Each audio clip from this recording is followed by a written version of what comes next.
Hello বন্ধুরা, রঙিন গল্পে আপনাদের স্বাগত।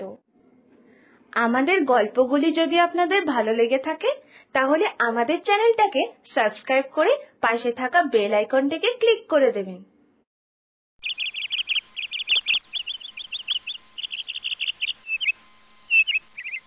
মা, আমাদের এই যে পাশের বাড়িতে ঠাম্মিটা থাকেন না, ওনার কি কেউ নেই? আসলে আমি যতবারই দেখেছি উনি একা একাই ঘরের সব কাজ করেন, উনি একাই থাকেন। আমার না ওনার জন্য অনেক কষ্ট হয় আর চিন্তাও হয়। একই গরিব মানুষ, তাও আবার এই বয়সে একা একাই সময় কাটায়। তুমি বলো মা, কষ্ট কি লাগবে না? হ্যাঁ গো বৌমা, উনি একাই থাকেন গো। উনি একা থাকে বলে তো আমারও খুব কষ্ট হয় ওনার জন্য। তাই জন্য তো আমিও চেষ্টা করি, ওই যখন একটু ভালো মন্দ রান্না করি না, ওনাকে গিয়ে দিয়ে আসি, যাতে উনাকে ওই দিন রান্না করতে না হয় আর একটু ভালো মন্দ খাওয়া হয়। তারপর উনি অসুস্থ হলেও তো আমি গিয়ে দেখাশোনা করে আসি। আমার পক্ষে যতটা যা সেবা যত্ন করা ঠিক মনে হয়, সম্ভব হয়, ততটাই করি আর কি। যাক, তবে তোমারও যখন এরকম মনে হলো উনার জন্য ঠিক কষ্ট হলো, তাহলে দেখো না উনার জন্য তুমিও কতটা কি করতে পারো। এইসবে আমার তরফ থেকে কোনো বাধা নেই কো। এই ধরো, তোমার যদি মনে হয় ওনার কাপড়গুলো নোংরা হয়ে গেছে, উনি বয়স্ক মানুষ, ভালো মতো কাচতে পারে না, তাহলে তুমি ওগুলো এখানে এনে ধুয়ে দিতে পারো তো। মানে বলতে চাইছি, তোমার উনাকে ভালো রাখার জন্য যদি কিছু করতে ইচ্ছা করে তাহলে তুমি করতেই পারো, আমি কোনো বাধা দেব না। হ্যাঁ মা, আমিও সেটাই ভাবছিলাম যে আমাদের উনাকে একটু সাহায্য করা উচিত। তা ভালোই হলো, তুমিও যখন ওনার জন্য এতটা করো, তাহলে তো আর কোনো কথাই হবে না। এখন আমরা দুজন শাশুড়ি বৌমা মিলে উনাকে আর একটু ভালো রাখার চেষ্টা করব। আসলে কি বলো মা, শীতকালও তো চলে আসছে, উনার যদি এখন একটু বেশি করে খেয়াল না রাখি, উনি তো মনে হয় খুব কষ্ট পাবে। দেখি মা, তাহলে আজকেই বরং উনাকে খেতে দিয়ে আসবো, আর ওনার সাথে একটু কথাও বলে আসবো, যাতে ঠাম্মির যদি কিছু লাগে বা মনে হয় আমরা দিতে পারি, বা আমি ঠাম্মিকে রান্না করতেই না করে দেব, তাই না বলো মা? হ্যাঁ, তাহলে তাই করো বৌমা, যাও তাহলে। তবে হ্যাঁ, ওনাকে খাবার দিতে গেলে একটা কথা মনে রাখতে হবে, উনি যখন রান্না করে তার আগের মধ্যে উনাকে খাবারটা দিয়ে আসতে হবে। উনিও তো বয়স্ক মানুষ, তাড়াতাড়ি করে রান্না বসিয়ে ফেলে। এবার উনি রান্না বসিয়ে ফেলার পর আমরা যদি খাবার দিতে যাই, তাহলে তার কোনো মানে হয় না, তাই না? তাই বলছি, ঝটপট করে কাজ করো, আপাতত আজকের খাবারটা দিয়ে ওনার সাথে কথা বলে আসো, তারপরে দেখা যাক। হ্যাঁ মা, সেটাই ভালো। এই তো আমি তাড়াতাড়ি করে সব কাজ করে ফেলছি। ঠাম্মি, ও ঠাম্মি, এই দেখো তোমার জন্য আমি খাবার নিয়ে এসেছি গো। তোমার আজকে আর রান্না করতে হবে না, বুঝলে? আজকে বাড়িতে ছানার কোফতা আর মটরশুটির ডাল বানিয়েছি। মা বললো এগুলো নাকি তোমার খুব পছন্দের খাবার, তাই তো তাড়াতাড়ি করে নিয়ে আসলাম। এটা খেয়ে বলো তো ঠাম্মি, তোমার কেমন লাগলো? আসলে আজকে সব রান্না আমি করেছি। আরে, এই সবের আবার কি দরকার ছিল গো বৌমা? আমি তো এখনই ভাত বসাতাম। এই যে দেখছো, একটু কচু ফুল তুলে এনেছিলাম গো, কচু ফুলের ভর্তা আর গরম গরম ভাত, এইটাই বানাবো ভেবেছিলাম।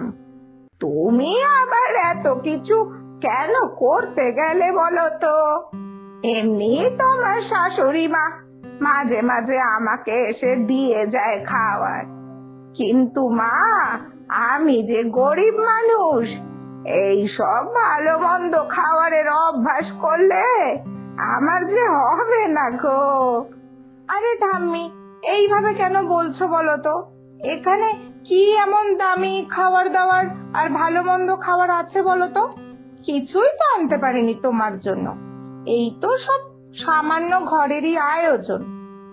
তবে ঠাম্মি, তুমি যদি কিছু মনে না করো, তাহলে আমি তোমাকে একটা কথা জিজ্ঞেস করতে পারি? না মানে, আসলে আমি তো আজকে খাবার নিয়ে আসলাম তোমার জন্য, তুমি আবার ভাববে না তো যে এইগুলো খাবার টাবার নিয়ে এসেছি তোমাকে প্রশ্ন করব বলে? আরে হ্যাঁ রে বাবা, হ্যাঁ, আমি কিচ্ছুটি মনে করব না গো। আর মনে করবই বা কেন বলো তো? তুমি এত ভালোবেসে আমার জন্য খাবার নিয়ে এসেছো, আর আমি কি না তোমার প্রশ্ন শুনে খারাপ ভাববো তোমাকে? এইটা কি হয় বলো তো?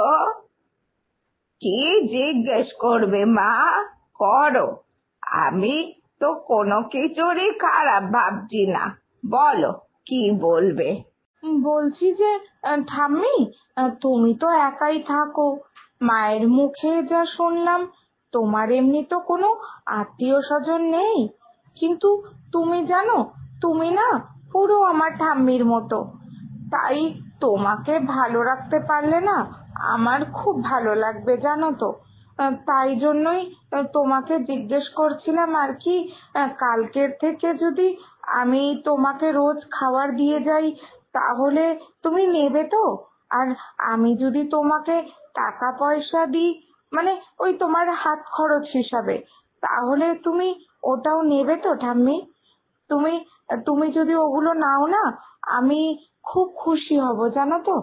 তুমি ওই টাকা পয়সা দিয়ে নিজের মন মতো হাত খরচও করতে পারবে। তুমি নেবে তো ঠাম্মি? ওরে পাগলি রে, এই কথাটা বলবি বলে এতক্ষণ ধরে আমতা আমতা করছিলিস? সত্যি বলতে কি, আমি নিজে যা পারি ওইভাবেই সব গুছিয়ে নিয়েছি। আমার তেমন কিছুর প্রয়োজনও হয় না, আর অসুবিধাও হয় না। তাই বলছি, এই বুড়ির এত দায়িত্ব তুই নিতে যাস নে বাপ। এই তো আজকে যেমন খাবার এনেছিস, এরকমই মাঝে মধ্যে আমার জন্য একটু রান্না করে আনবি, তাহলেই হবে। তোদের এই ভালোবাসা, এই আমার জন্য অনেক রে বাবা। না না ঠাম্মি, তুমি এইসব নিয়ে বেশি ভেবো না। আমি যদি তোমার দায়িত্ব নিতে পারি তাহলে আমি খুব আনন্দ পাবো, আর বলতে পারো আমি অনেকটা নিশ্চিন্তও হব। আমার কিন্তু সত্যিই তোমার জন্য অনেক চিন্তা হচ্ছিল, তাই বলছি ঠাম্মি, তুমি কিন্তু আমাকে না বলো না। এটাই তাহলে কথা থাকলো, আজ থেকে রোজই আমি তোমার জন্য খাবার নিয়ে আসবো, তোমাকে আর রান্না করতে হবে না, ঠিক আছে? আর হ্যাঁ, হাত খরচাও কিন্তু আমি তোমাকে দিয়ে যাব, তুমি কিন্তু তোমার ইচ্ছে মতো জিনিসপত্র কিনো। আচ্ছা, আমি এখন তাহলে আসি, হ্যাঁ? আমার তো এখন বাড়িতে অনেক কাজ বাকি রয়েছে, আমি গেলাম তাহলে। মা, শোনো না, আমার ঠাম্মির সাথে কথা হয়ে গেছে বুঝলে তো। আজকে তো খাবার দিয়েই আসলাম, আর এবার থেকে যে রোজ আমি ঠাম্মিকে খাবার দিতে যাব সেটাও আমি ঠাম্মিকে বলে এসেছি, যাতে ঠাম্মি আর না রান্না করে। আর হ্যাঁ মা, আমি ভেবেছি ঠাম্মিকে কিছু টাকা হাত খরচাও দেব, যেটা উনি ওনার ইচ্ছা মতো খরচা করতে পারে। উপরওয়ালার আশীর্বাদে তো আমাদের কোনো কিছুরই অভাব নেই, এইটুকু তো আমরা করতেই পারি, তাই না বলো মা? বৌমা, তুমি ওনাকে খাবার দিচ্ছ দাও, কিন্তু টাকা পয়সা দিতে যেও না গো। উনি এত বছর ধরে একরকম ভাবে থেকে এসেছে, সেরকম ভাবে সঞ্চয় টঞ্চয় উনি করার পক্ষপাতী না। এখন যদি তুমি উনাকে টাকা দাও তাহলে ওই টাকাটা কিন্তু উনার সমস্যার কারণ হয়ে দাঁড়াবে। কারণ কি বলতো, প্রয়োজনের থেকে বেশি অর্থ অনেক সময় সমস্যা তৈরি করে। আর আমি তো জানি মাসিমা এই বয়সে কোথাও তেমন একটা বেরোয় না, তাই উনি টাকাটা এমন কিছু খরচাও করতে পারবে না। দেখো এবার তোমার ইচ্ছা, তবে আমার মতে উনাকে টাকা না দেওয়াই ভালো। না মা, আমার মনে হলো ওনাকে টাকাটা দেওয়া উচিত। অর্থ আবার কোনোদিনও প্রয়োজনের থেকে বেশি হতে পারে নাকি? টাকা পয়সা তো মানুষের আনন্দের কারণ, মানে টাকা পয়সা থাকলে মানুষ খুব আনন্দেই থাকে।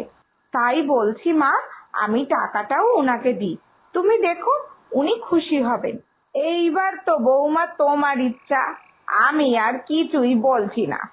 তবে এই কথাটা সত্যি মনে রেখো কিন্তু, প্রয়োজনের থেকে বেশি জিনিস মানুষের সুখ শান্তি সবটাই কেড়ে নেয়। আর উনার এখন টাকার কোনো প্রয়োজন নেই। আর রইলো বাকি কিছু যদি প্রয়োজন পড়ে, তুমি নিজের হাতেই কিনে দিতে পারবে। যাই হোক, আমি আর কিছুই বলছি না, তুমি যা ভালো বোঝো তাই করো।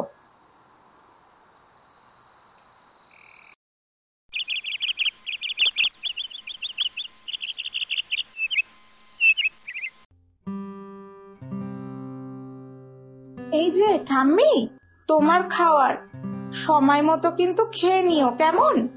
আর এই যে তোমার জন্য হাত খরচা 2000 টাকা দিলাম কেমন? এই টাকা দিয়ে তোমার যা কিনতে ইচ্ছা করবে তুমি কিনো।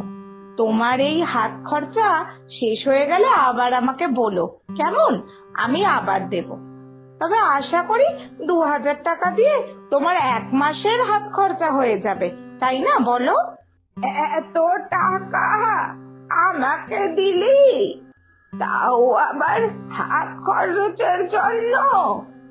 তুই তো প্রথম রে মা, যে আমাকে এত টাকা হাত খরচার জন্য দিলি। বেঁচে থাক মা, বেঁচে থাক, তোর খুব ভালো হোক। আচ্ছা আমি এখন আসি ঠাম্মি কেমন, তুমি সময় মতো কিন্তু খেয়ে নিও। এতগুলো টাকা রয়েছে আমার কাছে, এত টাকা যে আমি কোথায় রাখি? আমার তো এই ঘরে তেমন কোনো জায়গাই নেই যেখানে আমি এই টাকাটা নিরাপদে রাখতে পারবো। যা চোরের উৎপাত চারিদিকে, এই চোর যদি আমার টাকাটা চুরি করে নেয়, ও মা গো, এ কি চিন্তা! এতগুলো টাকা, না না, আমি বরং আমার বালিশের তলায় সব টাকা নিয়ে শুই, তাহলে কেউ চুরি করতে পারবে না। হ্যাঁ হ্যাঁ, সেটাই সব থেকে ভালো।